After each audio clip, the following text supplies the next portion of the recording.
Let's talk about how Maki became an absolute monster in a matter of few chapters in JJK and how much we hate the Zenin clan. The chain of events begins with Maki arriving at the Zenin clan's home in pursuit of the cursed tools that she and her allies had intended to recover from there and Jujutsu High. Her first encounter is with Naoya, who already starts talking shit about her newly burned face and insists on learning her plans now that she no longer possesses a pretty faced appearance. Adding insult to injury, he brings up to Maki that she lacks any unique abilities and her face was her only gift, but now nobody will even spare a glance towards her direction. Recalling her history with the clan, Maki looks back to the bullying she received from Naoya back then, but she pushes forward, ignoring him.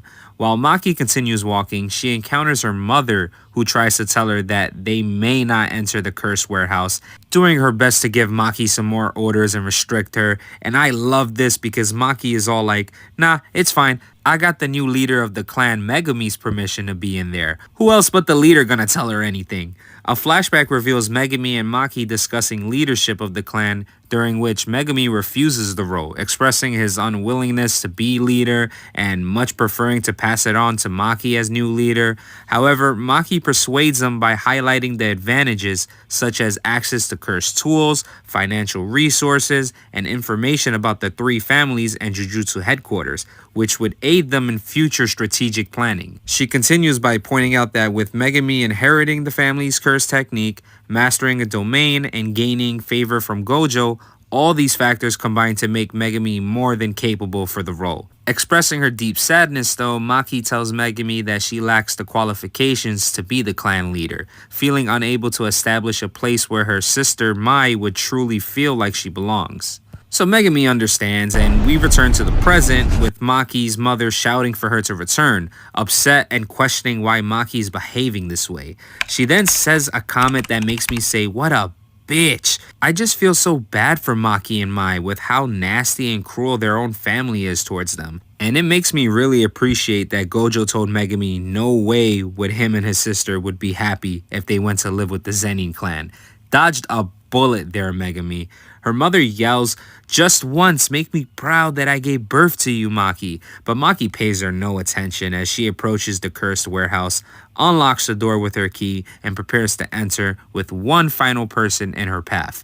Sitting in front of her is her own father. He's ready with some bullshit too. And you know what this guy does? This guy informs Maki that he foresaw her arrival and their intentions, and prior to Maki's arrival, he removed all the cursed tools from the warehouse, also leaving a pool of blood behind them, and behind them, Maki sees her sister Mai lying on the floor, having already been dealt with by their father. Before looking further into that, we switch to Naoya and Jinichi's conversation discussing their new leader Megami, as well as discussing Maki and Mai. In brief, they're devising a scheme to eliminate and take out Megami, Maki, and Mai. The architect of this plot is Maki's father, Ogi, who seeks to gain favor with the Jujutsu headquarters by getting rid of his own daughter and her associates. This is a response to Maki and others' plan to free Gojo, which is seen as a serious offense by the higher authorities. Then Maki and her father start fighting, and he begins the altercation by using his secret art called Falling Blossom Emotion. When employed in a sword confrontation, the domain countermeasure Falling Blossom cloaks itself in cursed energy, enabling it to strike anything it comes into contact with. He also utilized this technique on Mai, which is the reason she is injured on the floor behind him. However, he chose not to finish her off in order to have leverage against Maki and to possibly defend himself against any unfamiliar cursed tools she might have. The audacity of this man to almost slaughter and use his own daughter as bait for his other daughter is disgusting.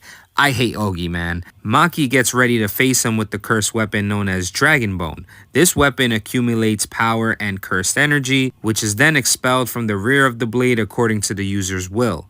Maki is also hoping that her father doesn't know what the cursed tool can do. Ogi asks Maki if she knows why his older brother, Naobito, became the former clan leader instead of him.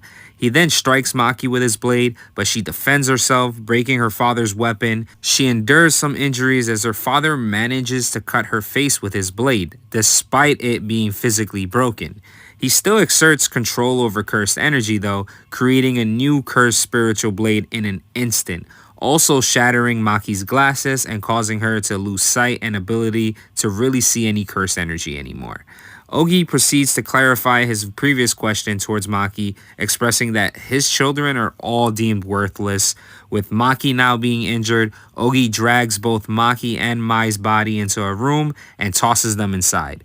Inside that room is countless grade 2 and lower cursed spirits, just a ton of bad shit in here, fully intending them to kill his children. Ogi wishes farewell to Maki, calling her a stain on his life, and leaves the scene. And that's where I'm going to leave off for this video, guys. Make sure to tune in on the next video, because the next video, Maki goes fucking crazy. You don't want to miss it. This chapter is intense. Make sure you guys hit that like button if you enjoyed the video. Hit that sub button if you're new to the channel. And comment down below and let me know what you think would have happened in a scenario that Megami ended up being raised in the Zenin clan after all. And I will see you guys on the next one.